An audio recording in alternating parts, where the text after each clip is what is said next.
marche. Bon, allez, on est parti. 5, 4, 3, 2, 1, partez. Mesdames, Messieurs, bonjour. Très heureux de vous accueillir dans le cadre de ce webinaire Engrais, relocalisation de la production alimentaire et verdissement de l'agriculture. Alors, je vais avoir le plaisir d'en débattre avec Céline Duroc. Bonjour Céline. Bonjour. Vous êtes directrice générale de l'Association générale des producteurs de maïs, la GPM. Jérémy Deserle, bonjour. Bonjour. Jérémy Deserle, vous êtes député européen et agriculteur. Je tiens à le rappeler, vous avez eu différentes fonctions professionnelles auparavant. Et Nicolas Broutin, président de Yara France. Bonjour Nicolas. Bonjour à toutes et à tous. La première thématique que l'on va traiter à fond, pourquoi une telle flambée des prix des engrais azotés? Nicolas, on ne va pas y aller par quatre chemins. Comment vous expliquez la hausse du prix des engrais, x2, x3 en un an? Concrètement, pourquoi et est-ce que c'est valable pour tous les engrais? Alors, il s'agit d'un déséquilibre entre l'offre et la demande, tout bêtement, et ce déséquilibre entre l'offre et la demande se joue au niveau mondial. Il a une répercussion directe en France, puisque la France, de toute façon, importe 70% aujourd'hui de ces engrais, par exemple azotés. Le déséquilibre entre offre et demande, comment on peut l'expliquer?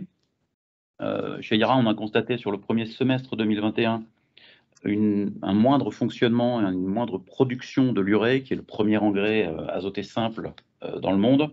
Il y a à peu près une baisse de production de l'ordre de 5% par rapport au premier semestre 2020, donc une offre dégradée. Une demande plus forte parce que il y a une ambiance de rebond économique. Il y a également une croissance naturelle de ce marché qui est de l'ordre de 2 à 3%, puisque la planète grandit, on a besoin de nourrir plus de monde. Et en plus, on observe un changement des régimes alimentaires qui appelle également beaucoup plus de production. Donc ça, c'est sur les éléments fondamentaux sur l'offre et sur la demande. Il faut ajouter un problème spécifique à l'Europe, qui est la question du prix du gaz. Je pense que tout le monde, ça n'a échappé à personne, qui a conduit une partie de la production européenne à être stoppée un peu plus tôt au mois d'octobre. Donc voilà les grands éléments macro. Aujourd'hui, on voit toujours pas de baisse à l'horizon, c'est-à-dire que le marché est toujours dans une phase plutôt de consolidation. Et par contre, ce qu'on observe ces derniers temps, ce sont aussi des mécanismes de limitation à l'exportation. Et je vous donne un chiffre sur les 10 premiers exportateurs d'urée dans le monde. 4 aujourd'hui ont des mesures de quotas d'export. C'est la Chine qui bloque l'ensemble de ses exportations jusqu'à fin juin 2022. C'est la Russie qui vient d'annoncer un plafonnement à peu près 6 millions de tonnes de ses exportations d'azote. C'est l'Égypte qui met en place, pareil, un maximum de 65% qui doit être alloué à l'approvisionnement du marché domestique. Donc tous ces phénomènes-là continuent à entretenir une très forte fermeté sur le marché. Ça ne concerne que l'urée? Non, alors enfin, on a vu. Alors, l'urée, c'est le premier engrais azoté qui est produit dans le monde. Donc c'est vrai que c'est ce qu'on appelle le marché directeur. Il a une influence très forte. L'urée est un produit qui est utilisé en France, qui est utilisé en Europe, mais bien sûr, l'ensemble du mix produit est lié de toute façon, puisque la molécule de départ reste plus ou moins la même, c'est l'azote. Donc la substituabilité entre formes est extrêmement simple. Donc ça touche l'urée, ça touche les autres produits azotés, mais ça touche aussi le phosphore, la potasse, pour des raisons qui peuvent être aussi liées à un déficit d'offres. Sur la potasse, on a le cas de la Biélorussie, avec les sanctions qui sont en cours envers le pays. Donc ça veut dire aussi que ces matières premières qui sont des matières d'énergie, l'azote est très lié au gaz, qui sont des minerais, sont aussi très très influencés par des événements géopolitiques, et je pense que c'est une dimension qui pèse aussi beaucoup actuellement. Vous dites que ça continue à monter, est-ce que ça peut aller vraiment beaucoup plus haut? Est-ce qu'il y a une limite? La limite, c'est finalement l'acceptabilité ou le point technico-économique où on a la rupture entre ce qui va être produit et le prix des productions qui sont touchées par les agriculteurs, et cet investissement en intrants.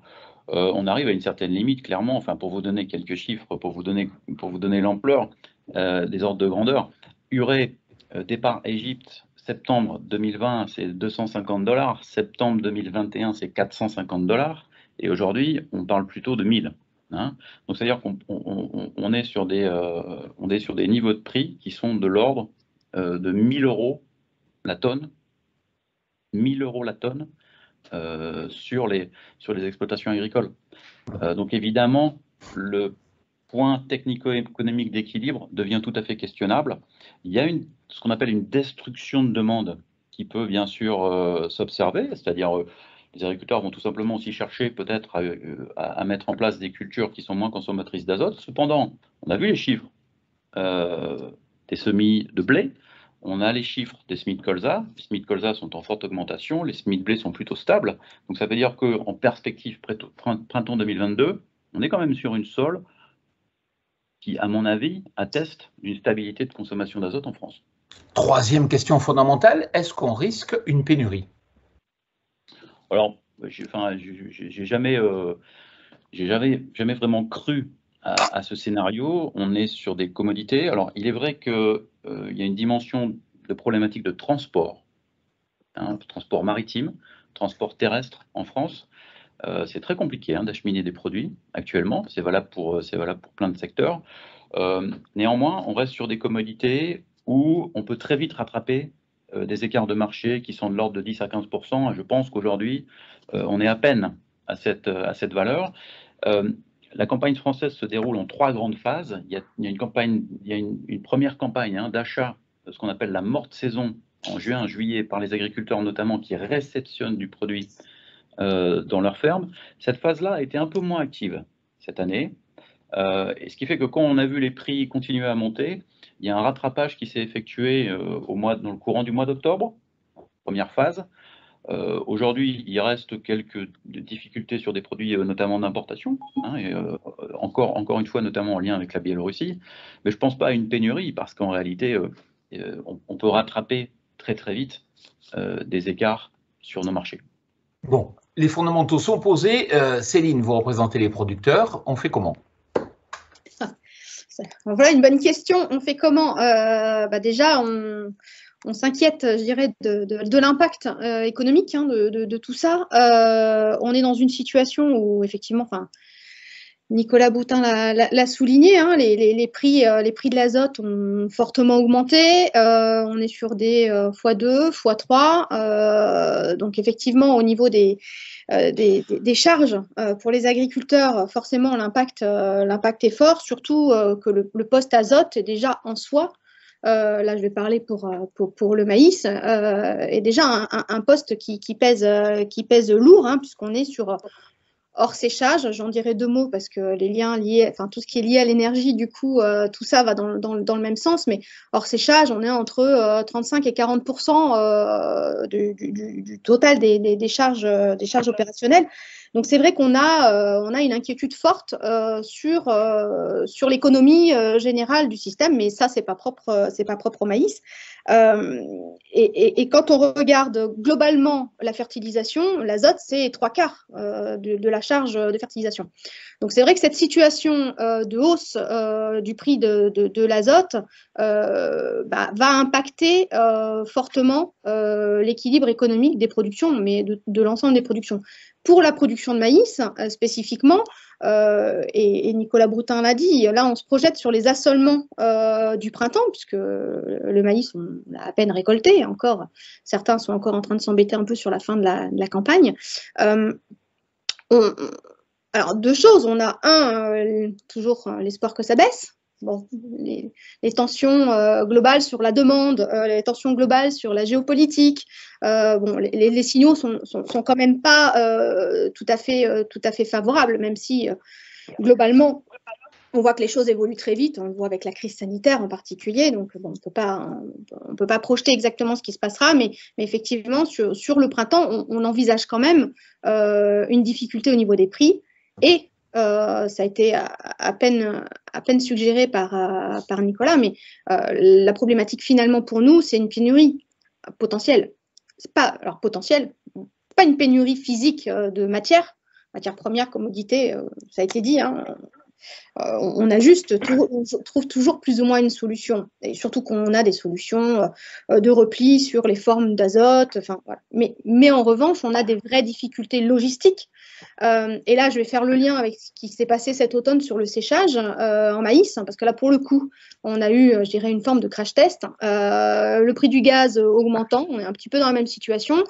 Des tensions avec une demande qui converge à la même période, en l'occurrence séchage de maïs et augmentation du prix du gaz qui fait que l'ensemble des utilisateurs de gaz voulaient se réalimenter. En particulier, on peut penser aux consommateurs pour le séchage, pour le chauffage en hiver, fait qu'en fait, on a eu une pression très très forte sur la demande.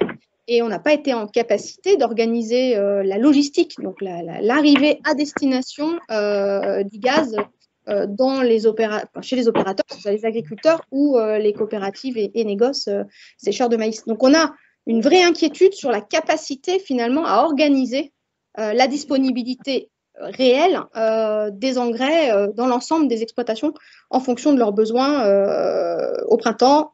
Et d'ores et déjà, ça a été dit, hein, les livraisons ont pu prendre du retard ou être plus interrogées sur la disponibilité. Donc la pénurie, pour nous, l'inquiétude, elle est plutôt sur la logistique.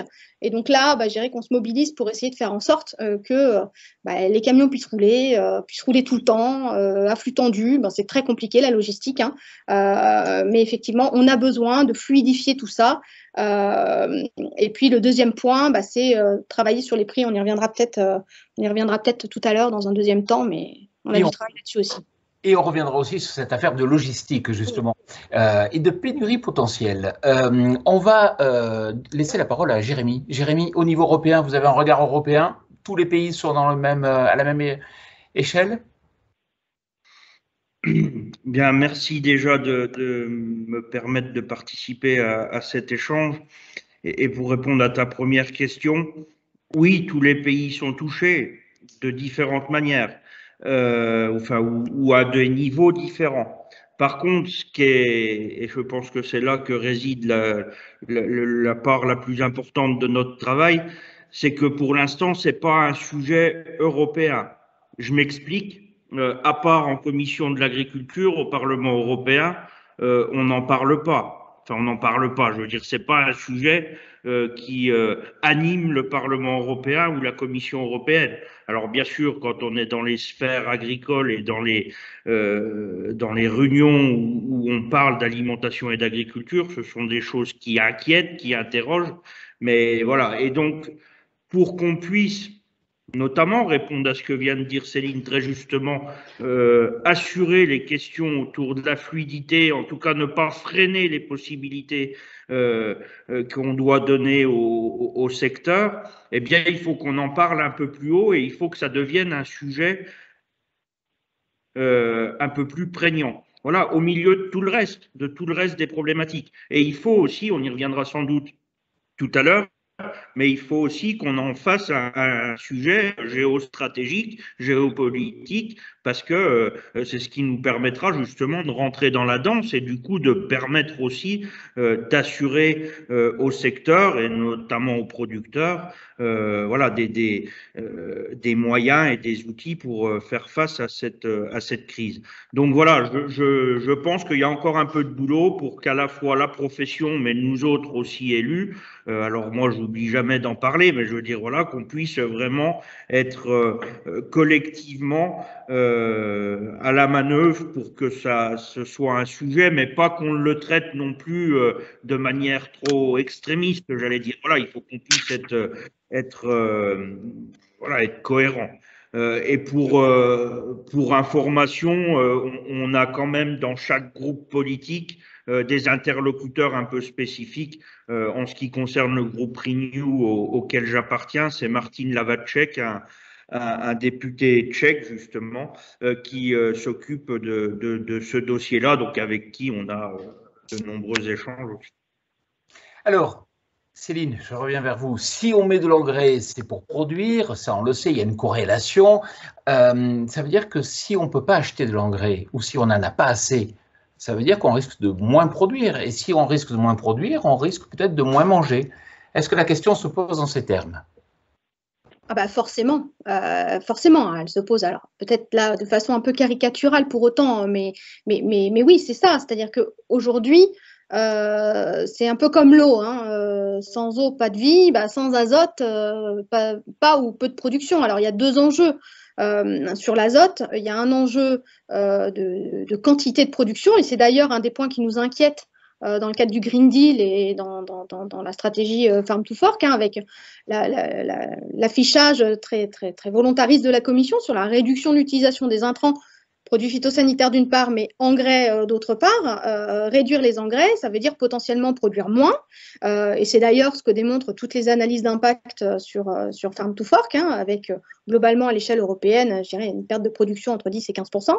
Donc oui, il y a une inquiétude sur la capacité à produire, mais il y a aussi des inquiétudes sur la qualité. C'est-à-dire que si on a moins d'azote, la qualité en termes de protéines, alors là je vais parler plutôt pour mes collègues du blé qui sont pas autour de la table, mais on est concerné globalement dans les céréales. En maïs, on a aussi besoin d'azote pour faire de la protéine de toute façon. Voilà, sans azote, pas de protéines ou moins de protéines. Donc oui, faire autant avec moins. Alors il y a une solution, je dirais le maïs le fait très bien, c'est justement de chercher à produire plus. Plus on produit, mieux on utilise la machine. Et on voit que globalement, l'optimisation de l'azote, elle se fait dans les hauts rendements. C'est-à-dire que plus on fait des rendements élevés, moins on a besoin d'azote à l'unité produite. Donc, plutôt que de nous contraindre à la production, on aurait plutôt intérêt à nous amener vers une meilleure ou plus de production. Ceci étant dit, quand on n'a pas d'azote, on n'a pas d'azote. Donc là, la question pour le printemps qui est devant nous, en termes de pratiques culturelles pour le maïs, c'est effectivement, de s'assurer qu'on ait de l'azote le plus possible, le mieux possible, et de l'utiliser le mieux possible. Et c'est vrai que, évidemment, que les pratiques agricoles, on peut toujours les améliorer de ce point de vue-là, même si on a déjà beaucoup d'efforts qui ont été faits chez les agriculteurs depuis pas mal d'années sur la meilleure utilisation, l'optimisation de l'utilisation de l'azote. Autre question qu'on peut se poser, un peu simple, un peu fondamentale, mais néanmoins il faut se la poser. Tous les pays ne sont peut-être pas logés à la même enseigne. Est-ce que nos compétiteurs, les Russes par exemple, ont un prix de l'engrais aussi élevé? Est-ce que ça va jouer sur notre compétitivité de production? Est-ce qu'on ne va pas encore produire plus cher notre blé, notre maïs par rapport à nos concurrents russes par exemple? Nicolas. Ah bah là, on est sur quand on parle de la Chine, quand on parle de la Russie, on est sur des systèmes où les prix payés sont régulés, d'accord? Donc, c'est le cas en Inde, beaucoup, c'est le cas en Chine. L'Inde et la Chine ensemble représentent 50% de la consommation d'azote mondiale. Donc, évidemment, il y a un enjeu énorme autour de l'alimentation et autour de la sécurité alimentaire. C'est pour ça d'ailleurs qu'on voit des mécanismes de blocage d'export. C'est pour ça que ces marchés sont extrêmement régulés. Et effectivement, c'est le cas aussi dans certains pays. Tout à l'heure, je vous citais l'Égypte. Si l'Égypte fixe un pourcentage que les producteurs locaux sont obligés de livrer sur le marché local, c'est précisément en fait pour s'assurer la livraison sur le marché domestique et aussi pour réguler les prix. Donc aujourd'hui, par exemple, si on prend le cas de la Chine, le prix des engrais baisse, puisque les exportateurs ne peuvent plus exporter. Ça pose de sacrées questions, ça. Alors, je rappelle à tout le monde que vous pouvez poser vos questions justement directement sur le chat. On va y répondre juste après. Et puis aussi, si vous le souhaitez, en vous signalant avec la petite main, puisqu'on va attaquer notre partie séquence questions-réponses. Mais une toute dernière question pour Jérémy. Ces questions sont fondamentales. Est-ce que le législateur européen national, le politicien ne doit pas s'en emparer car le risque est plus qu'important? Mais le risque est important parce qu'aujourd'hui, contrairement à l'Europe, les autres puissances agricoles définissent une stratégie. Tout à l'heure, Céline a parlé de la stratégie Farm to Fork. Moi, je dis depuis le début que déjà, on appelle ça stratégie alors qu'il n'y a pas véritablement de feuille de route. On a fixé un certain nombre d'objectifs. En plus, comme c'est repris et politiquement, donc on a tous une part de responsabilité, enfin moi j'ai sans doute la mienne aussi, mais et politiquement et médiatiquement, ce que l'on retient de la stratégie alimentaire européenne, c'est simplement la réduction des pesticides, les 25% de bio supplémentaires et de surface en bio supplémentaire et les 10% de surface réservée pour la biodiversité. On ne retient que ça, ou quasiment que ça. Sauf que ce qu'il y a dans Farm to Fork, c'est un peu plus complet. Il y a quand même plus de choses, mais sur lesquelles, effectivement, on ne s'arrête pas. Et donc, ce que je veux dire, c'est que si on résume la stratégie alimentaire et quelque part un petit peu agricole de l'Europe à des simples réductions ou augmentations de production sur des sujets environnementaux, on n'y arrivera pas. Il faut qu'on lie l'économique, ce que font la Russie, le Brésil, les États-Unis. Ils ont une stratégie aussi économique derrière leur alimentation et leur agriculture. Donc, politiquement, oui, au niveau européen, au niveau national, on doit vraiment se donner les moyens d'avoir une vision stratégique et économique. Et donc, pour l'instant, on a juste fixé des objectifs sans forcément offrir des moyens. Mais juste quand même, c'est pas pour voilà, être naïf ou quoi que ce soit, mais je pense qu'il faut aussi relativiser. Il y a pour l'instant rien de législatif dans la stratégie Farm to Fork. Et il ne faut pas sous-estimer ça. Bien sûr, vous allez me dire, bah oui, mais il y a déjà des objectifs, il y a déjà ceci. Oui, mais tant qu'on n'a pas légiféré, ça veut dire qu'on a quand même le temps de repasser un certain nombre de messages. Et encore une fois, si collectivement on est un peu adroit, eh ben je pense qu'on peut redresser la barre et redonner un sens un peu plus pertinent et du coup politique à tout ça. Delphine, est-ce qu'il y a des questions? Première série de questions-réponses avec les personnes qui nous écoutent. Oui, tout à fait, Jean-Paul. Alors, nous en avons déjà 4. Les 2 premières, peut-être plus spécifiquement, sur le sujet des plus gros exportateurs d'engrais azotés. On a noté la Chine, la Russie, l'Égypte. Quel est le 4e, Nicolas? Ça dépend. Alors ça dépend. Là, vous avez cité effectivement les 3 premiers qui sont toujours le trio, toujours le trio de tête. Ensuite, ça dépend des différentes politiques. La Chine, simplement pour vous donner les ordres d'idées, hein, la Chine exporte entre quelque chose de l'ordre de 10 millions de tonnes sur un marché qui représente en échange duré à peu près 40 millions de tonnes. Donc c'est quand même le producteur qui essentiellement fait la pluie et le beau temps. C'est ce qu'on a dans le trio de tête. Ensuite, les exportateurs sont des pays qui ont du gaz. C'est-à-dire que ce sont des pays qui valorisent le gaz en le transformant en engrais. Les États-Unis ont beaucoup musclé leur industrie des engrais puisqu'ils ont eu accès à un gaz par l'intermédiaire du shale gas. Il y a des pays d'Amérique latine qui sont présents sur ces marchés d'export, et puis il y a des pays asiatiques comme l'Indonésie par exemple qui sont des très forts exportateurs. J'ai pas cité, hein, j'ai parlé de l'Égypte en Afrique du Nord, mais bien sûr les pays du Moyen-Orient qui disposent de gaz sont de grands exportateurs du rail. Merci. Deuxième question. Alors là, concernant la stratégie Farm to Fork, Jérémy, la question concerne, cette stratégie vise à réduire les fuites de nutriments dans le milieu, entre parenthèses de 50%, et non à réduire l'usage d'azote. C'est bien ça? Encore une fois, je redis, effectivement, ce qui est aujourd'hui dans la stratégie Farm to Fork, dans la stratégie Farm to Fork, excusez-moi de l'appeler comme ça, mais c'est comme ça que tout le monde l'appelle. Ce qu'il y a dans Farm to Fork, on parle de réduction de 50% des pesticides. Voilà, il y a techniquement rien de vraiment creusé et de définitif. Et c'est pour ça justement que on doit les politiques et puis aussi les acteurs de la profession, doivent donner quelque chose de plus sensé. Mais aujourd'hui, c'est comme ça que c'est écrit, quoi. Donc, s'il n'y a pas d'autres questions, on attaque. Alors, Il y en a encore deux. En Europe, quelle est la balance entre production et consommation d'azote pour un usage agricole? Une action politique était-elle possible? Alors, je ne connais pas par cœur les chiffres européens, par contre, je connais bien les chiffres français.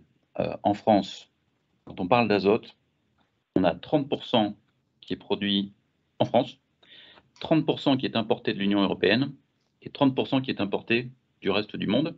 Les deux formes qui sont notamment importées du reste du monde, ce sont la solution azotée et l'urée, avec les différents producteurs, les différents pays que je vous ai cités auparavant.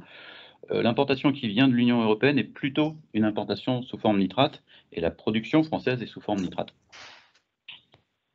Alors, je peux une donner, dernière je question. peux donner pardon, juste une précision, c'est que finalement la feuille de route Farm to Fork, elle équivaut à essayer de réduire les pertes de nutriments, si on raisonne en perte de nutriments, de 20%.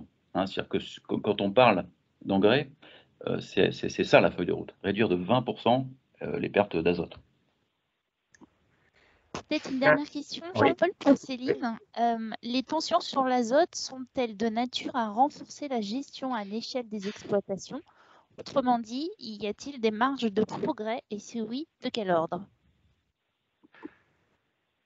Alors, sur les exploitations agricoles, alors, par principe, oui, il y a toujours des marges de progrès. Enfin, voilà, on ne va pas dire qu'il n'y en a pas, mais objectivement, les agriculteurs, accompagnés par leurs instituts techniques et tout le réseau de développement, ont déjà beaucoup travaillé finalement la question de l'azote, justement liée à la pression sur les fuites de nitrates, et en particulier en travaillant sur le fractionnement. Comme je le disais tout à l'heure, l'optimisation de l'utilisation de l'azote, en fait, elle passe par la production, la productivité, et c'est-à-dire que si on atteint nos objectifs initiaux en termes de rendement, on n'a pas au taux de fuite d'azote. Donc, en fait, la question du travail sur les bilans azotés, ça, c'est un travail qui s'est beaucoup développé. Les obligations dans les zones avec les plans nitrates, donc voilà, les informations ont circulé auprès des agriculteurs. Donc, les marges de progrès ont été faites. Là où on peut avoir encore des progrès, c'est sur l'expression en fait du potentiel des exploitants.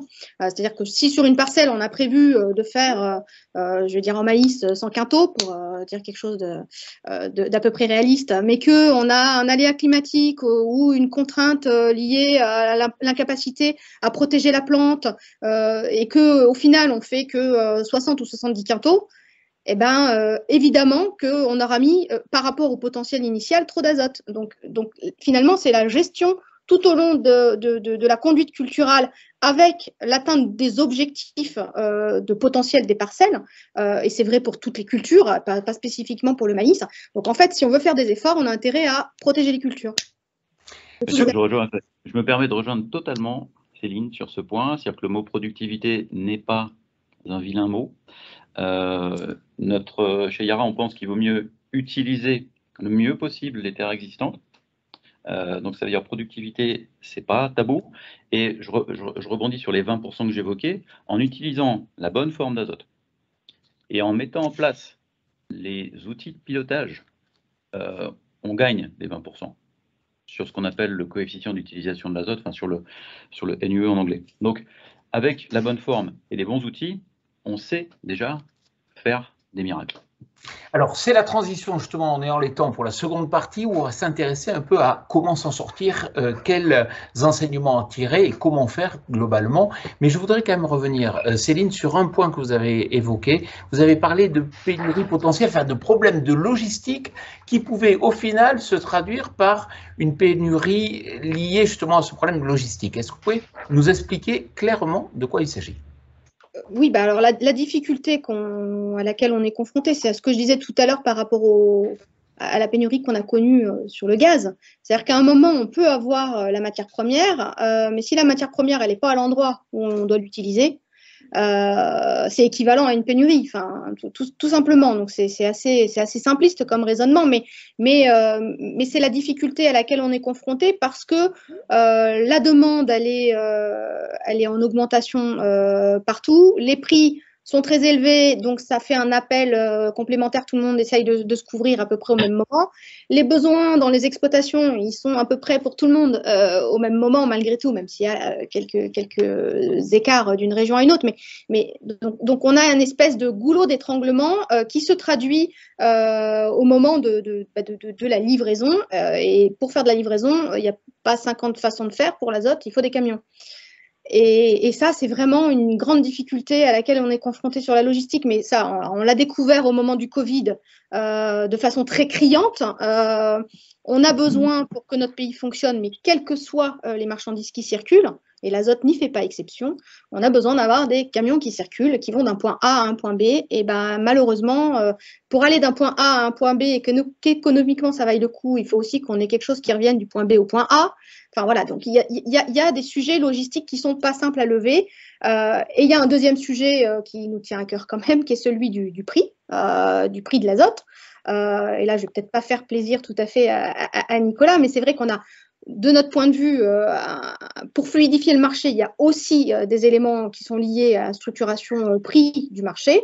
Et qu'aujourd'hui, et ça a été très bien dit, on est loin d'être autosuffisant en azote. Donc pour que l'azote rentre sur le marché, bah, il faut fluidifier tout ça et que de notre point de vue, et on a engagé pour ça des démarches avec d'autres acteurs, et en particulier je pense au COPA au niveau européen et à la GPB au niveau français, des demandes sur la levée des taxes anti-dumping, voire même la levée des droits de douane, qui sont deux sujets qui effectivement pèsent sur le prix de l'azote à l'importation.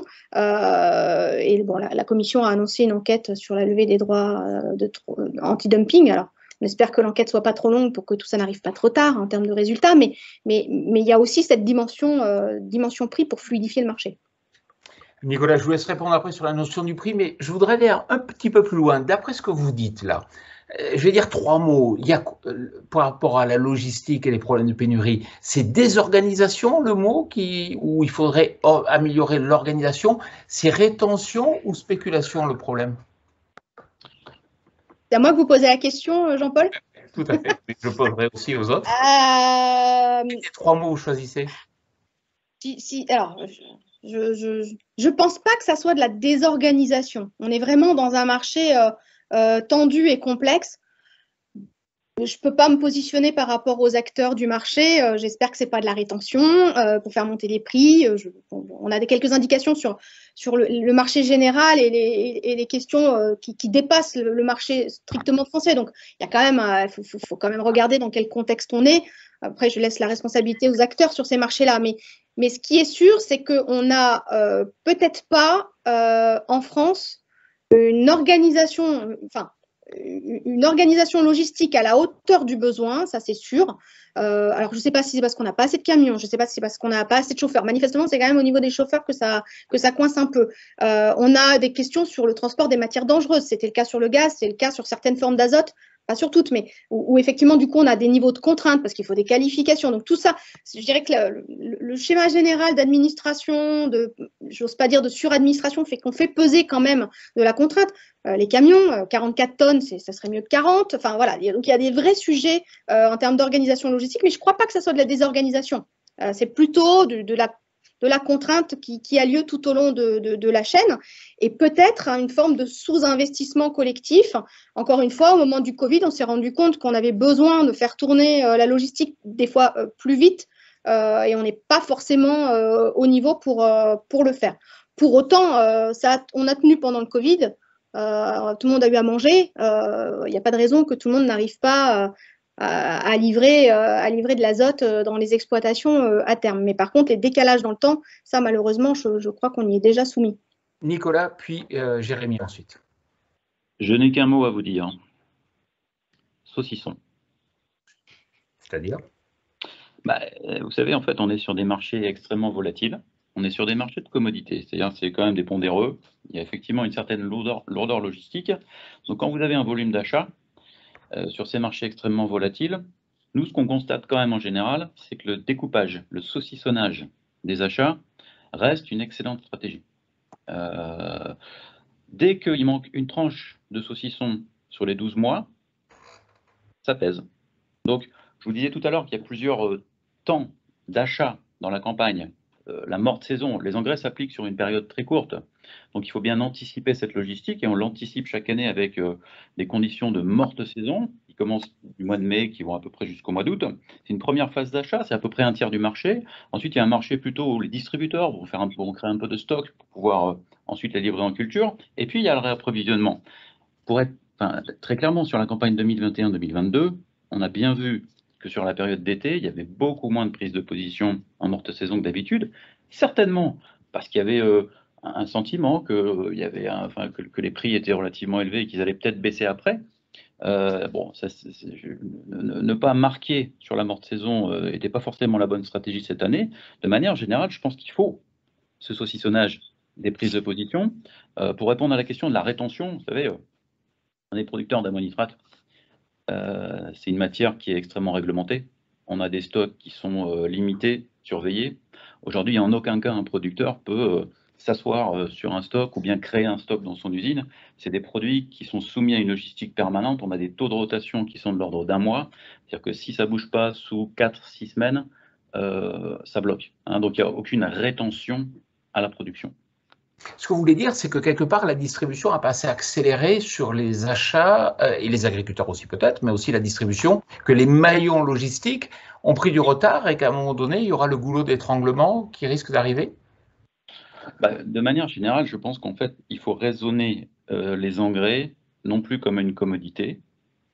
C'est-à-dire que finalement, ce sont des produits qui deviennent rares et chers. Je rappelle quand même que l'azote est fabriqué à partir du gaz naturel.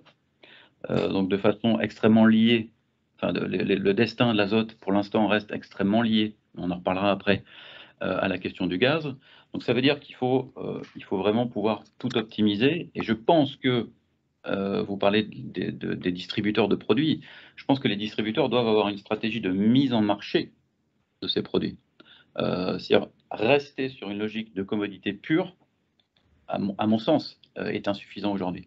Donc je pense qu'il faut communiquer. Vous savez, les engrais, c'est un marché finalement. Alors on a connu la pointe de 2008-2009 qui a marqué tout le monde, puis c'est un peu retombé, mais les engrais sont un petit peu le métier parfois sous-estimé ou parfois délaissé. Il y a peu d'innovation, c'est peut-être moins sexy. Moi je pense qu'il y a un vrai travail technique à faire. Je rejoins tout à fait Céline sur la question de mieux utiliser les engrais. Il y a un immense travail à faire, et ce travail est un travail auprès des agriculteurs, c'est un travail aussi pour passer les messages. Il y en a deux, c'est la bonne forme et le bon pilotage. Jérémy, à vous. Alors moi, je vais rajouter deux mots. J'aime bien la charcuterie, mais je ne parlerai pas de saucisson. Deux mots, la contractualisation et la sécurisation. Je pense qu'on doit permettre à nos producteurs, en travaillant correctement avec l'ensemble de la chaîne, on doit permettre des outils qui contractualisent et qui, en contractualisant, permettent aussi de sécuriser. Ce que je veux dire par là, c'est que l'Europe, elle ne réussira pas à atteindre les objectifs qui sont dans la Farm to Fork ou d'autres objectifs environnementaux si à un moment donné, elle ne met pas en place des outils qui permettent à la production d'être valorisée sans être en permanence sous le couperet des aléas du marché. Parce que l'agriculture européenne n'est pas compatible totalement parce que justement on lui demande beaucoup, n'est pas compatible à la loi du marché. Donc je pense qu'il faut qu'on mette en place, qu'on remette en place des outils qui permettent un peu plus de sécurisation, notamment pour les producteurs, mais tout ça doit se faire en lien avec les différents acteurs. Mais est-ce que quelque part l'Europe n'a pas fait un impensé? C'est-à-dire qu'on a bien pensé à faire moins partir d'engrais dans les nappes phréatiques, ok, on a utilisé moins, ok, mais par contre on n'a peut-être pas pensé à l'autonomie, à la sécurisation à ce niveau. Moi je pense que justement ce qui manque aujourd'hui dans la Farm to Fork ou dans le Green Deal, plus globalement. C'est des études de faisabilité, des analyses de faisabilité. Comment on fait pour justement atteindre tel ou tel objectif? Et du coup, quels moyens on donne, quels moyens on doit mettre en place? Et je pense que ça a été dit, enfin, ou plus ou moins évoqué, mais l'innovation est un levier essentiel sur les semences, avec le biocontrôle, l'agronomie, remettre un peu plus d'agronomie dans nos réflexions, dans nos discussions, de manière générale, pas toujours trop technique, mais voilà, y compris sur la fertilisation, ça doit être des éléments qui nous font réfléchir justement de manière plus pragmatique. Et là, au moins, on pourra dire, ben voilà, cet objectif-là, il est atteignable. Et moi, je ne sais pas s'il faut réduire de 50% les pesticides ou pas. Ce que je suis sûr, c'est qu'aujourd'hui, si on n'apporte rien aux agriculteurs et aux secteurs concernés, eh ben on n'y arrivera pas. Donc voilà, il faut réfléchir à comment on fait. Et ça, pour l'instant, ce n'est pas inscrit et c'est notre job, justement, en laissant avancer les questions d'innovation, de recherche, et puis en mettant peut-être un peu plus de moyens aussi là-dessus. Delphine, est-ce qu'il y a des questions? Oui. Il y a déjà Monsieur Pagès qui a levé la main pour poser une question. Alors, Monsieur Pagès, on vous écoute. On vous écoute, Pierre. Il faut brancher le micro.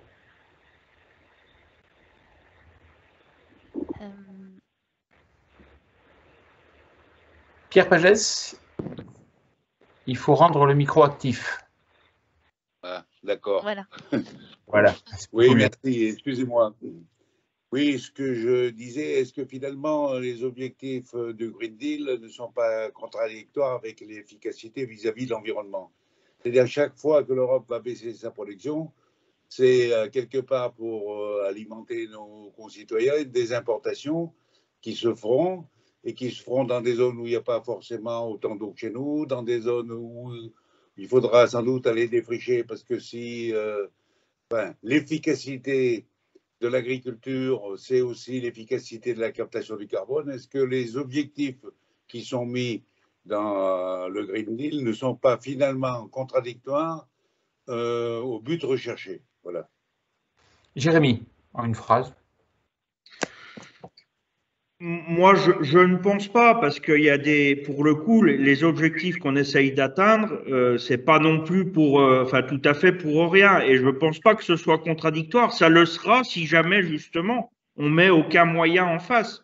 Et voilà, et la volonté, c'est malgré tout pas celle-là. Et l'Europe, quoi qu'on en dise, beaucoup aiment à critiquer, parce que c'est assez facile de critiquer ceux qui sont plus loin, et là où les décisions se prennent quand c'est plus loin, mais je pense que l'Europe doit et va comprendre, et au niveau européen, la Commission et aussi au sein du Parlement, les choses évoluent, notamment sur notre manière de commercer, d'approcher les questions autour du commerce international pour justement essayer d'assurer la souveraineté alimentaire et donc ne pas se prendre les pieds dans le tapis. Donc je pense aujourd'hui, tel que c'est amené, ça peut paraître contradictoire, mais il y a des éléments qui permettent quand même de dire, et moi en tout cas je le ressens, et c'est sincèrement que je vous le dis, il y a des éléments et des prises de position, notamment du Parlement européen, qui nous permettent de dire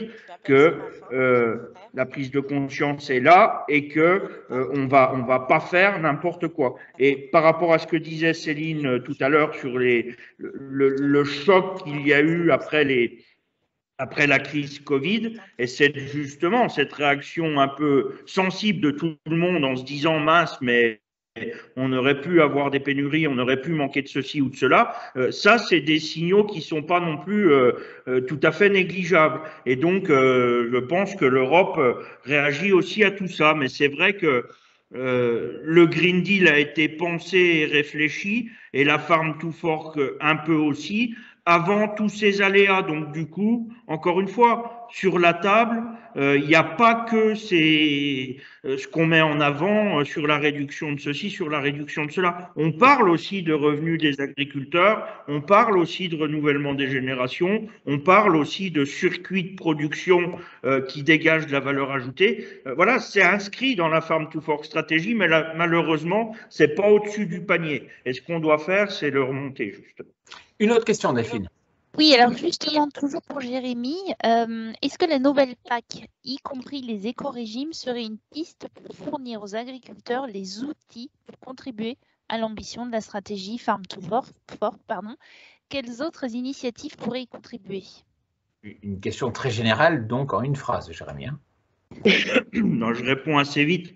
Bien évidemment que les éco-régimes, qui d'ailleurs peuvent évoluer et évolueront au fur et à mesure de la mise en œuvre de la PAC pour justement être plus pertinents. Et il y a la volonté, bien sûr, que la politique agricole commune contribue clairement aux ambitions et aux objectifs du Green Deal. Donc, de toute façon, on devra se servir des outils et les éco-schemes en sont bien sûr aussi, enfin, font partie de ces outils-là qu'on devra utiliser pour avancer.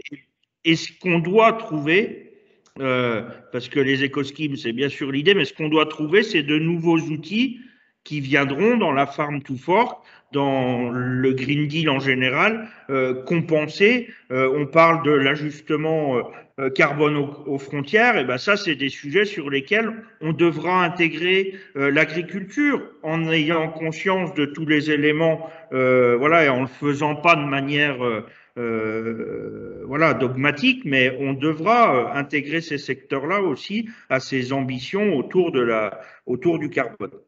Donc oui, il faut qu'on travaille là-dessus. Une autre question. Oui, alors justement... Juste, pardon, Jérémy, j'ajouterais aussi les soutiens à l'investissement. Hein, c'est-à-dire que pour que les agriculteurs puissent investir dans des technologies qui permettent de mieux travailler. Je pense au digital, sur le pilotage de la fertilisation. Je pense aussi aux équipements. On a aujourd'hui des équipements d'épandage qui sont extrêmement précis, qui sont fantastiques, offerts sur le marché. Et il faut pouvoir aider à cet investissement. Delphine? Oui, donc justement, Jérémy parlait du mécanisme d'ajustement carbone aux frontières. Risque-t-il d'ajouter, à partir de 2023, un facteur structurel de hausse du prix de l'azote ou pas? Ça dépend comment on l'intègre au système. Et c'est pour ça, il y en a qui demandent au Parlement, il faut intégrer l'agriculture à ça. Moi, je dis oui, il faut l'intégrer, mais il faut peut-être être prudent et prendre son temps pour savoir comment on l'intègre au dispositif. Je vais juste redire que, je crois que l'agriculture et l'alimentation, finalement, doivent être dans toutes les politiques traitées dans un cadre dédié, dans les politiques commerciales, dans les politiques environnementales, dans les politiques économiques, parce que c'est un secteur qui certes peut apporter de l'économie, mais qui, si on ne l'organise pas, à un moment donné, si on ne travaille pas de manière justement un peu intelligente sur ce sujet, eh ben on peut se planter. Donc, il faut éviter ces risques-là, et c'est pour ça que moi je demande à ce qu'on, avant d'intégrer l'agriculture au mécanisme d'ajustement carbone aux frontières, je demande à ce qu'on analyse, comme pour le reste. Une autre question? Merci. Alors, question d'un agriculteur pour Nicolas Pontin. Est-ce que les usines de Yara en France tournent à plein régime? Oui, les usines tournent à plein régime. Donc, pour rappel, on a deux unités qui fabriquent des engrais en France. L'une est située à côté de Bordeaux, l'autre est située à côté de Nantes. À Bordeaux, on fait exclusivement des ammonitrates, et à Nantes, on fabrique à la fois des ammonitrates et des produits ternaires, NPK. Les deux usines tournent. Si je me permets aussi de dire qu'aujourd'hui, je ne vois pas de pénurie, c'est qu'on est dans le marché, tous les jours, et on a du volume, c'est-à-dire qu'on offre nos volumes habituels. Aujourd'hui, on est plutôt sur du janvier, voire février, dans nos offres, et ça fonctionne. Une autre question? Eh bien, c'est tout pour le moment. Alors, moi j'ai une question pour Céline. Le prix des engrais a augmenté, le prix des tracteurs a augmenté. On en est où la compétitivité de nos productions là? Quel est l'impact pour les producteurs? Est-ce qu'ils ont les indicateurs qui leur permettent de dire attention, on est mal? Alors, on est mal. Si on pose la question à un agriculteur, il va forcément dire on est mal.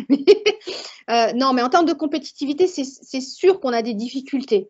C'est évident que la Ferme France a des difficultés. Mais la Ferme France, elle a aussi des atouts extraordinaires, hein, dans sa diversité, dans sa capacité à produire. On a quand même des terres d'excellence. Si je regarde très égoïstement la culture du maïs, bon, cette année, on fait un record de production historique. On est à plus de 110 quintaux de moyenne à l'hectare. On a des prix qui sont quand même, bon, on va pas s'en plaindre, pourvu que ça dure. Les fondamentaux sont pas, à ce stade, en tout cas, vont pas à un effondrement des prix. Donc, même s'il y a des réajustements, et puis bon, de toute façon, nous, on est extrêmement liés au pétrole. Donc, en fonction de ce qui va se passer, effectivement, on peut avoir des aléas. Mais globalement, cette année, à part le séchage qui est venu un petit peu, je l'ai dit tout à l'heure, mais le prix du gaz qui flambe au moment où on a besoin de sécher le maïs, c'est pas forcément une bonne nouvelle quand on n'est pas couvert sur la totalité des volumes de gaz. Globalement, la compétitivité maïs 2021 n'était pas si mauvaise que ça. Par contre, ça s'annonce pas super bien pour 2022. Justement à cause du poids des engrais dans les coûts de production, du maïs. Donc il y a effectivement, si les prix se maintiennent, si on fait une bonne récolte en 2022, mais enfin bon, on l'a encore pas semé, donc on peut pas, on espère tous faire le potentiel qu'on a, parce que quand on regarde les potentiels en France finalement sont excellents. Un peu de pluie en juillet et on est au même niveau, enfin je vais le dire, on est au même niveau que les Américains quasiment cette année.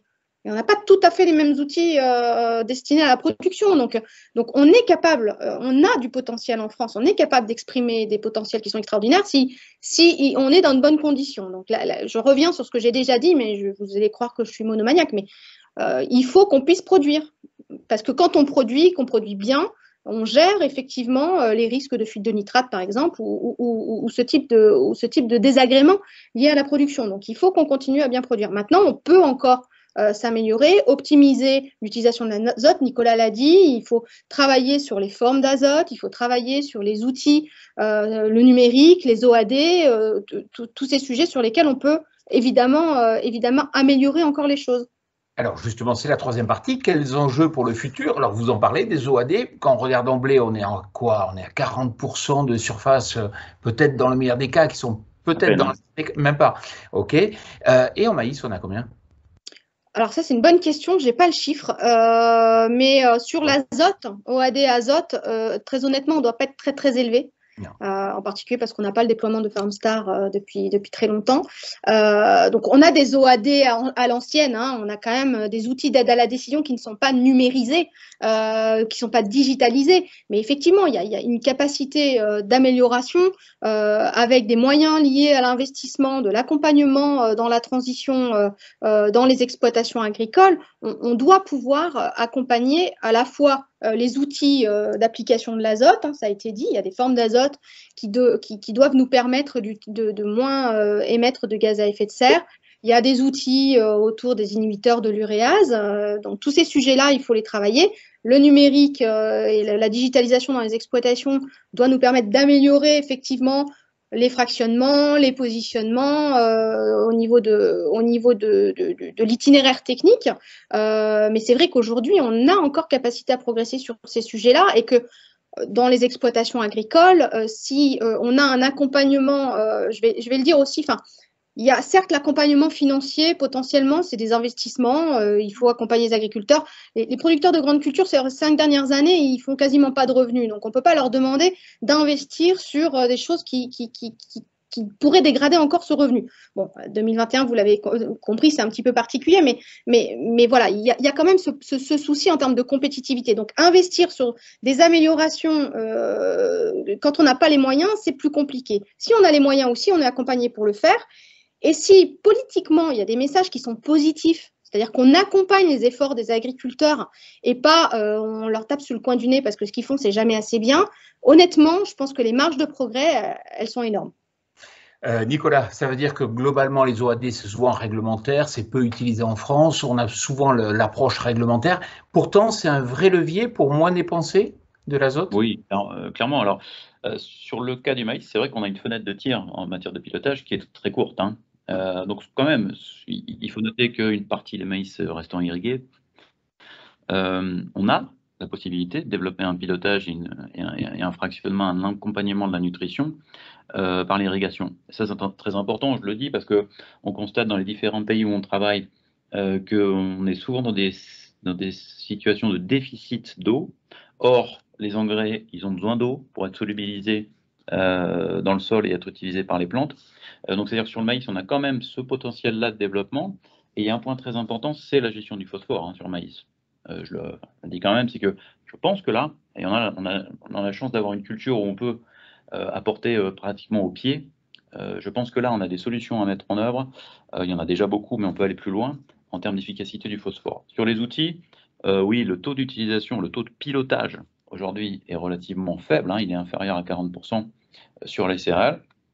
On peut aller, bien sûr, beaucoup plus loin. Et je le disais tout à l'heure, selon notre estimation, on peut aujourd'hui gagner 10% d'efficacité des nutriments par le pilotage. L'agriculture, c'est un métier qui est extrêmement exposé aux aléas climatiques. Ça veut dire que piloter finement est nécessaire. Enfin, je veux dire, le pilotage est nécessaire compte tenu des aléas et d'ailleurs de leur amplification avec un changement climatique inexorable. Alors, c'est quoi la solution ou c'est quoi le problème? Les outils sont trop chers, les outils ne sont pas connus, il y en a trop, c'est compliqué. Qu'est-ce qu'il faut faire pour? Il faut accompagner, il faut communiquer? Moi, je pense qu'il faut mesurer d'abord. C'est-à-dire que je vous parlais tout à l'heure du coefficient d'utilisation, c'est-à-dire l'efficacité du produit. Si on regarde aujourd'hui ce qui s'appelle en anglais un Nitrogen Use Efficiency, NUE, globalement aujourd'hui, il y a un consensus pour dire qu'il faudrait qu'on atteigne une valeur d'efficacité de cet azote située entre 75 et 90%. Il y a eu du chemin d'accompli. En France, on est plutôt dans le haut de la fourchette.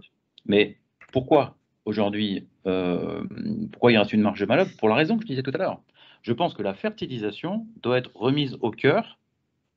Je pense qu'on doit repasser du temps, et Jérémy l'a dit, remettre quelques bases d'agronomie, repartir sur des discussions techniques. Très honnêtement, je pense que les engrais ont été vus, perçus comme peut-être un deuxième métier ou un métier purement de commodité.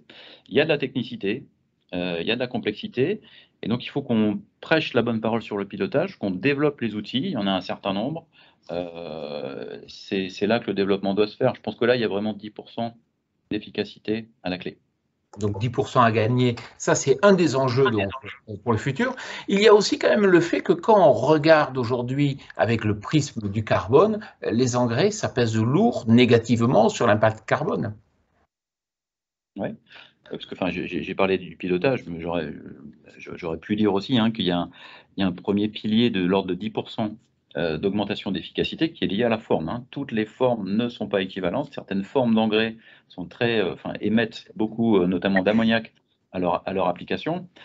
Sur une forme comme l'urée, j'en parlais tout à l'heure, c'est aux environs de 13%. Alors, c'est d'abord important économiquement. Vous imaginez, tout à l'heure, je vous disais, bon, c'est des chiffres ronds, urée, 1000 €. Ça veut dire que vous avez perdu 130 € en fait. Vous avez perdu à l'achat 130. Donc, il y a vraiment un travail sur la forme qui doit être réalisé.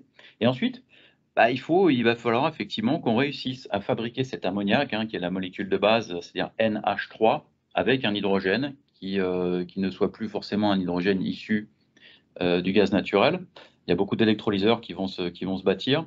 Donc, l'électrolyse de l'eau, lorsqu'elle est adossée à une capacité électrique renouvelable, je pense au photovoltaïque, je pense à l'éolien, je pense à l'hydroélectricité, par exemple, en Norvège, avec cet hydrogène vert, parce que tous les hydrogènes ont une couleur maintenant, avec cet hydrogène vert, on peut fabriquer un ammoniac effectivement décarboné. Et c'est important parce que la fabrication d'ammoniac aujourd'hui, c'est 1 tonne d'ammoniac égale 2 tonnes de CO2.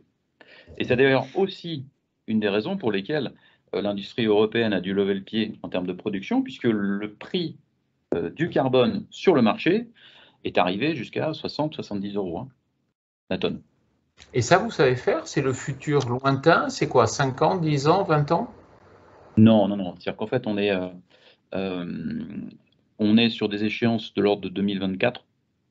Alors, si je prends notre situation, on a 3 grands projets.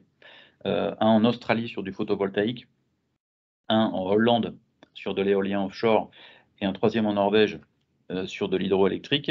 Et là, on est sur des échéances de 2 ans. Hein, ce sont des projets à échéance 2024-2025. Je précise quand même, la puissance électrique, encore une fois, associée à ces projets, elle reste faible. Hein, c'est-à-dire qu'on parle de projets de l'ordre de 20, 25, 30 mégawatts. Donc, il va falloir aussi qu'on réfléchisse, parce que finalement, on se rend compte dans cette situation qu'il n'y a pas d'indépendance, il n'y a pas vraiment d'autonomie alimentaire sans autonomie énergétique. La production de nourriture est extrêmement liée à la question énergétique. Donc ça veut dire quelle capacité aussi on va être capable de mettre en œuvre en Europe et en France pour cette future production décarbonée. En tout cas, on sait la faire. Donc pour répondre à la question, c'est une échéance relativement courte de 2 ans. Et puis c'est aussi une réflexion qui commence tout de suite avec les acteurs du marché, puisqu'on sait qu'on va avoir des certificats décarbonés, on sait qu'on va avoir des certificats verts disponibles, puisque la production est découplée du certificat. Et c'est-à-dire qu'on peut réfléchir d'ores et déjà aujourd'hui avec les grands acteurs de l'agroalimentaire, et en France, il y en a, agroalimentaire français, 130 milliards de dollars de chiffre d'affaires. Donc, nous sommes une grande puissance agroalimentaire et on travaille déjà avec de grands groupes alimentaires pour essayer de voir comment on va concrétiser cette décarbonation sur les produits finaux. Et je termine juste avec un chiffre. Et désolé, Céline, je parle de blé et pas de maïs. Mais le prix des engrais sur la baguette de pain, parlons-en quand même. Parce que ça, c'est un sujet que nous avons en commun. Tous ici. Le prix des engrais sur la baguette de pain, c'était 1 centime, c'est devenu 2. Le prix des engrais a effectivement doublé, globalement. 2 centimes. Et je pense que là, on a un travail considérable. C'est-à-dire que pour le consommateur final, le poids que ça représente est relativement acceptable. Et le poids futur de la décarbonation est relativement acceptable. En revanche, il pèse beaucoup plus chez l'agriculteur. Donc il faut qu'on travaille pour que tout ça soit mieux rémunéré au niveau de l'agriculteur. Je pense que là, il y a un axe de travail fondamental, sinon il n'y aura plus d'agriculture.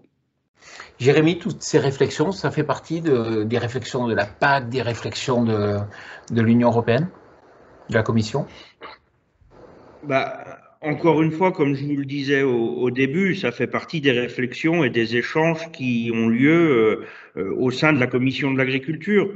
Mais il faut qu'on réussisse à acter le fait que c'est aussi des ambitions que nous devons avoir dans le Parlement européen. Donc quand on vote la PAC, quand on vote la stratégie, la stratégie, en tout cas la Farm to Fork, ou les éléments, ou qu'on donne certaines de ces orientations, il faut qu'on ait vraiment aussi à l'esprit les impacts que ça peut avoir et que du coup on ait la responsabilité aussi d'avancer là-dessus, mais j'avais pas besoin d'être rassuré, mais ce qui est important et ce dont on doit se servir, c'est justement la richesse de nos organisations, des différents acteurs de ces secteurs-là qui savent très bien de quoi elles parlent et puis bien sûr qui peuvent nous amener justement ces éléments de réponse. On n'est pas plus bête que les autres, justement, je pense qu'on est même largement en avance pour tout un tas de raisons et qu'on est en avant justement sur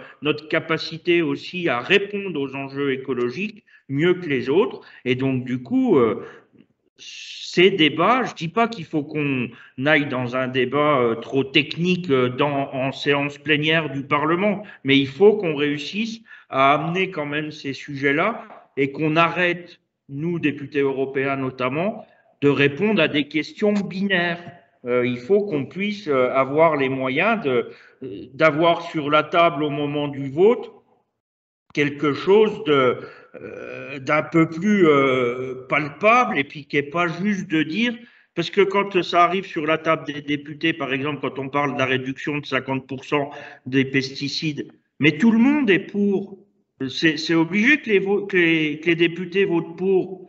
On n'a pas le pendant, on n'a pas forcément toujours l'impact que ça peut avoir. Donc c'est ce qu'on demande et c'est ce qu'on doit aussi aller un peu plus chercher. Donc les discussions qui existent au sein j'allais dire, des instances agricoles du Parlement européen ou de la Commission, il faut qu'elles montent un peu plus haut et il faut qu'on réussisse à faire passer les bons messages. Mais en tout cas, c'est rassurant parce qu'on a la matière. Donc voilà, il suffit 16h40, on rentre dans la dernière partie. Question-réponse, Delphine? Alors, première question, Yara conseille-t-il aux agriculteurs de s'engager plus fortement à la morte saison 2022, quel que soit le prix de l'azote à cette période? C'est un petit conseil. De toute façon, vous savez, c'est un conseil qu'on passe souvent, c'est vraiment fractionner. Je répète, ce sont des marchés extrêmement volatiles. On a beaucoup de mal parce qu'il y a des éléments géopolitiques qui interviennent et ça peut être extrêmement brutal. Donc, ce sont des marchés où, en général, on est capable d'analyser la tendance, mais on se trompe toujours sur l'amplitude. Donc, c'est volatile. Il vaut mieux fractionner ses achats. Il y a la morte saison, il y a un marché de stockage sur le 4e trimestre, il y a un marché de réappro. Il faut peut-être faire un tiers. Après, chacun, bien sûr, pilote en fonction de sa stratégie et puis en fonction de sa trésorerie. Mais à minima, il y a 3 grandes zones d'achat, morte saison, 4e trimestre et application. Sécurisé. Delphine. Saucissonné. Se passer du gaz pour produire de l'ammoniac, est-ce utopique? Cela ne permettrait-il pas à l'Europe d'être autosuffisant en engrais azotés à long terme? Alors, c'est pas utopique, c'est une réalité technique, on sait faire. C'est-à-dire qu'en fait, aujourd'hui, pour obtenir de l'ammoniac, on mélange de l'azote de l'air et de l'hydrogène qui provient du gaz dans une synthèse d'ammoniac. Cette synthèse d'ammoniac, on sait la faire fonctionner avec un hydrogène d'une autre source. Donc, techniquement, aucun problème. Ce qui va se poser, c'est la capacité électrique disponible pour finalement alimenter des électrolyseurs qui eux-mêmes vont alimenter des synthèses d'ammoniac. Aujourd'hui, pour vous donner un chiffre, chez Yara, ce qu'on pense, on produit actuellement 9 millions de tonnes d'ammoniac.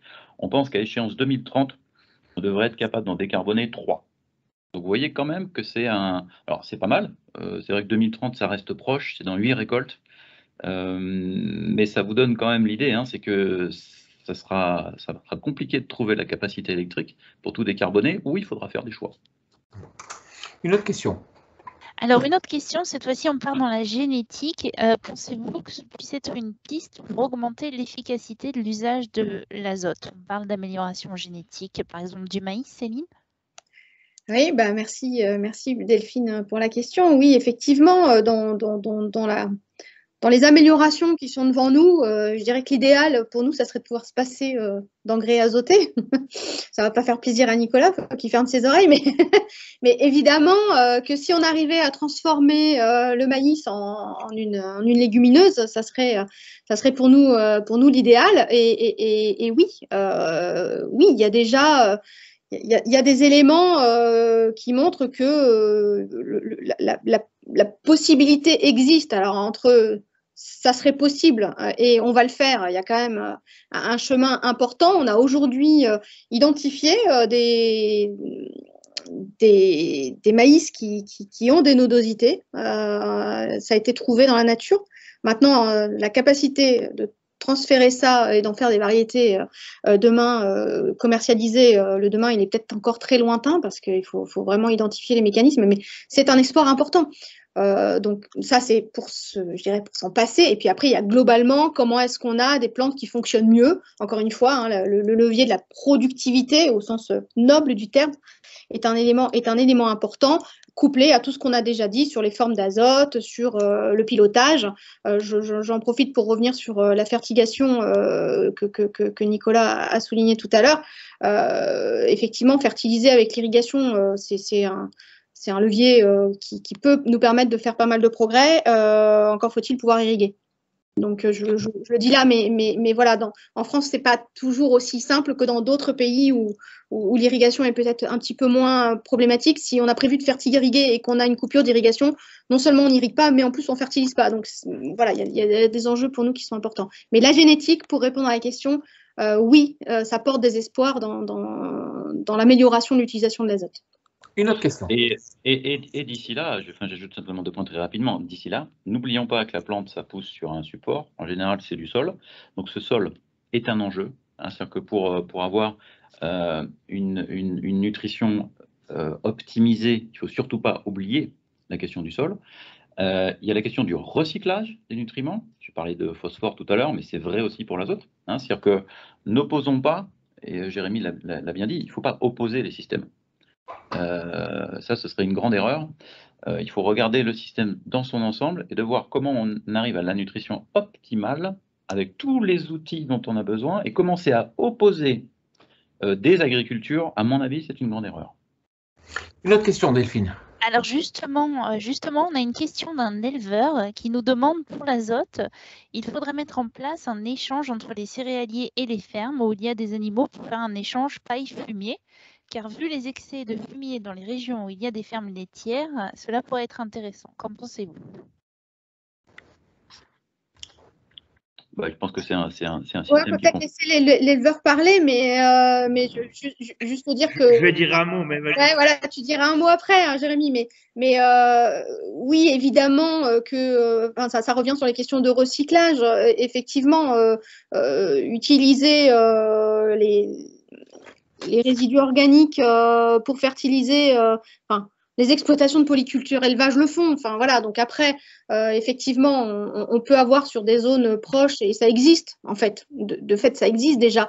Mais on ne peut pas faire traverser du fumier des zones laitières. On a déjà pas assez de camions pour trimballer tout ce qu'on doit trimballer. S'il faut en plus trimballer du fumier d'une zone à une autre, ça paraît un peu compliqué. Pour autant, effectivement, des systèmes optimisés de ce point de vue-là, c'est-à-dire allier les besoins des plantes à ce qui est produit par leur consommation, par les animaux et leur déjection, ça c'est quelque chose qui, je dirais, en termes d'agronomie, fait sens. Maintenant, il faut qu'on puisse piloter ça correctement quand on peut le faire. Et là où ça se gère le mieux finalement, c'est dans les exploitations de polyculture élevage, tout simplement. Mais vas-y, Jérémy, tu peux compléter. Je suis forcément favorable à ça. Et encore une fois, tout à l'heure, je vous parlais de stratégie européenne aussi agricole. Je veux dire, on a le droit de réfléchir aussi à une répartition un peu plus équilibrée de l'élevage sur le territoire français pour justement faciliter aussi ces questions en termes de transport ou autre. Et on a, certes, on a spécialisé l'agriculture à un moment donné où c'était sans doute la meilleure façon de faire évoluer les choses. On a aussi spécialisé des régions, finalement. Moi, je prends souvent l'exemple, je serais peut-être un peu hors sujet, mais tant pis. Je prends souvent l'exemple de la Saône-et-Loire, qui était le premier département, second département producteur de porc en France en 1950. Il n'y a plus pas un cochon en Saône-et-Loire. Eh bien, on peut peut-être imaginer aussi que c'est pas une fuite en avant, mais en tout cas, c'est cette évolution. On peut peut-être imaginer qu'on revienne un peu dessus et remettre un peu d'élevage dans des zones. Remettre un peu plus d'élevage dans des zones où il y en a plus et où il y a plus de céréales, c'est peut-être pas une bêtise. Et stratégiquement, ça donne aussi une vision où on essaye de rééquilibrer un peu tout ça. Ça peut répondre aux enjeux de renouvellement des générations. Ça peut répondre aussi à des enjeux économiques et de dynamique des territoires ruraux. Enfin, c'est pas tout à fait bête. Donc, il faut aussi qu'on réussisse à réfléchir un peu au global sur ces stratégies-là et de faire en sorte qu'il y ait une meilleure alchimie entre le travail des éleveurs et puis les besoins des céréaliers et vice-versa. Ça me paraît pas tout à fait déconnant. Donc oui, travaillons là-dessus et l'Europe doit aussi donner des moyens pour ça. Mais Jérémy, ça fait des années qu'on en parle de ça, de remettre de l'élevage en zone de grande culture, et on a l'impression que c'est l'inverse. Je pense pas que ça fait des années qu'on en parle. Ça fait des années. Il y en a qui en parlent, mais sauf que voilà, on est plutôt dans une dynamique justement, comme tu le dis, inverse. Mais il y en a pas tant que ça qui en parlent. Et je pense que politiquement, ça doit faire partie des stratégies envisageables. Il faut pas faire n'importe quoi. Il faut qu'il y ait une issue économique intelligente. Mais par contre, Bon, on a le droit de ne pas y croire, hein, mais moi, je pense que ça fait partie des sujets qui doivent être remis sur la table, mais pas, enfin, de manière un peu franche. Autre question. Alors, une autre question, je crois que Pierre Pagès souhaite poser à nouveau une question. Pierre.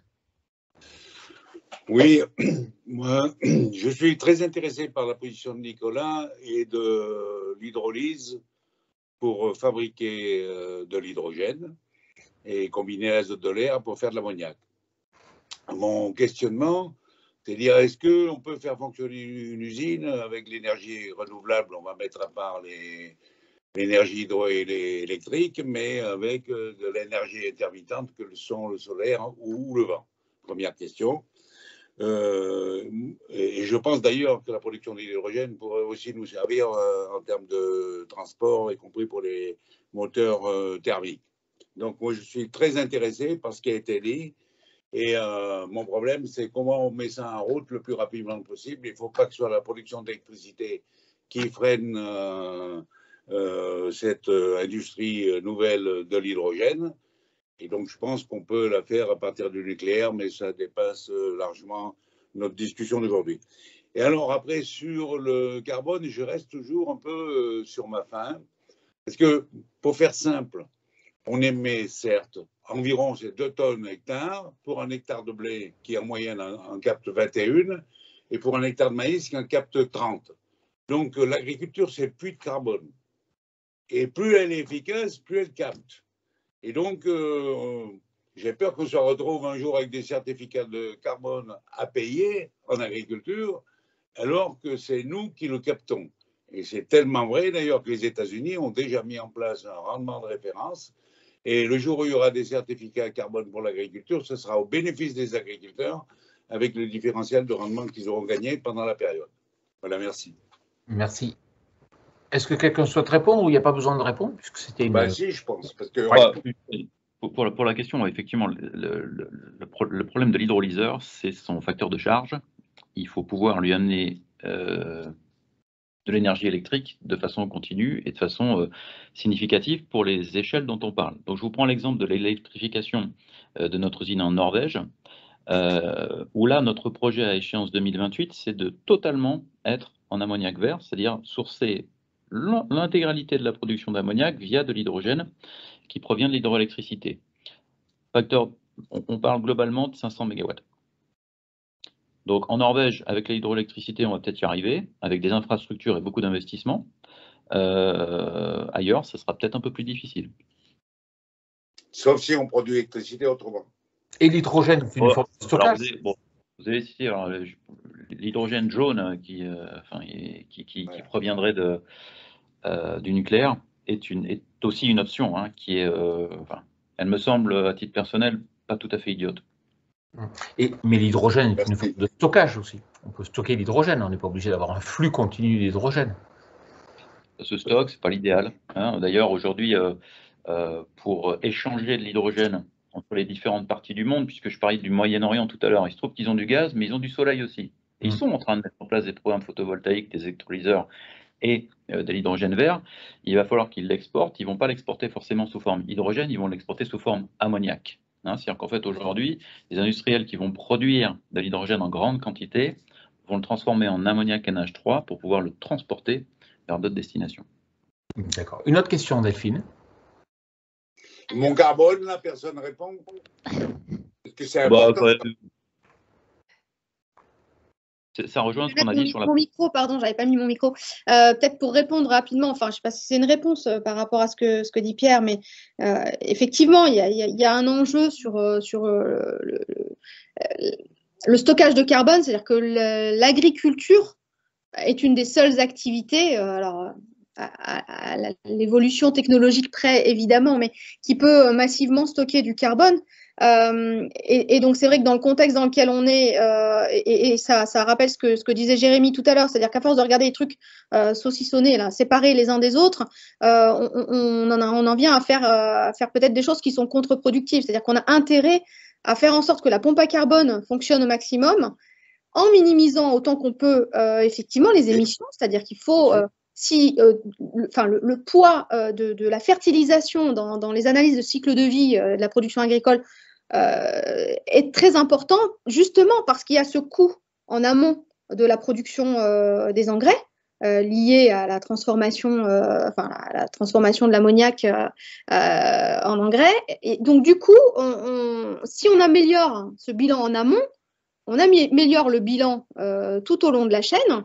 Et donc, du coup, on a un stockage de carbone qui, en plus, est plus vertueux du point de vue des émissions, pour peu qu'on arrive à limiter la volatilisation. Mais comme Nicolas l'a dit, de toute façon, on a tous intérêt à la limiter parce que faire volatiliser de l'azote qui est aujourd'hui à 1 000 € de la tonne, demain, j'espère qu'il ne sera plus à ce prix-là, mais dans tous les cas, personne n'a intérêt à ne pas améliorer ces pratiques-là.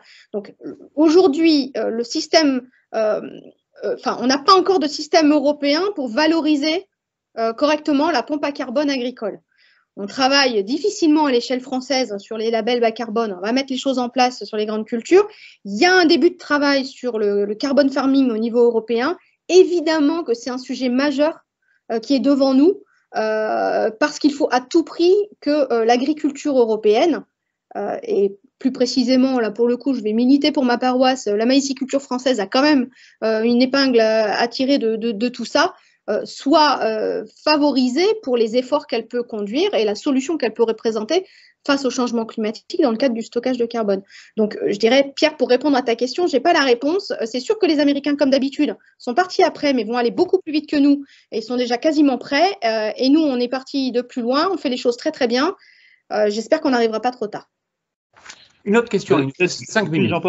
Juste en partie, hein, ne pas avoir peur de la productivité. Encore une fois, les plantes sont des magnifiques absorbeurs de carbone. Il ne faut pas avoir peur d'optimiser ça. Franchement, productivité, c'est pas un vilain mot. Deuxièmement, il faut qu'on puisse, demain, dans un paquet de pâtes ou dans une baguette qui sera décarbonée, il faut qu'on puisse s'assurer, d'accord, que l'agriculteur soit rémunéré justement pour le travail de décarbonation. Ça, c'est un deuxième point qui me semble fondamental sur cette partie. Et le troisième levier, c'est d'aider aussi les agriculteurs à rentrer dans des sortes d'échanges, de plateformes d'échange de carbone. Et là, je fais ma petite pub. Regardez Agoro Alliance, hein, c'est une alliance qui a été créée par Yara et qui permet aux agriculteurs de se mettre en relation avec des partenaires pour la valorisation de ces crédits carbone. Une autre question, Delphine. Alors, une autre question pour rester sur les énergies renouvelables et les nouveaux engrais. Quel serait le surcoût pour les agriculteurs de ces nouveaux engrais issus des énergies renouvelables? Alors, un ammoniac fabriqué à partir d'électrolyse, c'est entre 2 fois et 4 fois supérieur au conventionnel aujourd'hui. Évidemment, les prix vont baisser au fur et à mesure que les technologies vont se développer. Et je disais tout à l'heure que dans l'ensemble, on peut estimer, hein, vous savez, je vous parlais des 2 centimes, il faut voir que finalement ce surcoût ne représente presque rien à l'achat final du produit au consommateur.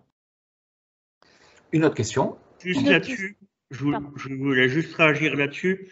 On parle tout de suite de surcoût pour les agriculteurs. S'il y a des efforts de fait par qui que ce soit, à un moment donné, ça doit pouvoir être aussi accompagné. En tout cas, il faut qu'il y ait une réflexion.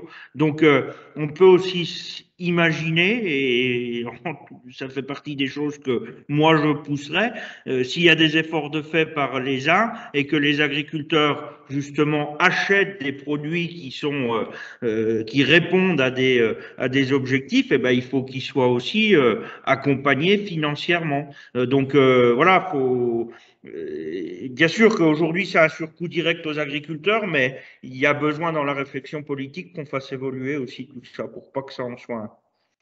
Une autre question? Alors, une autre question, cette fois-ci concernant la loi climat. Cette loi prévoit de réduire l'usage d'azote d'ici à 2030, c'est-à-dire demain, sous peine d'appliquer une redevance. Qu'en pensez-vous, la GPM, Yara, Jérémy?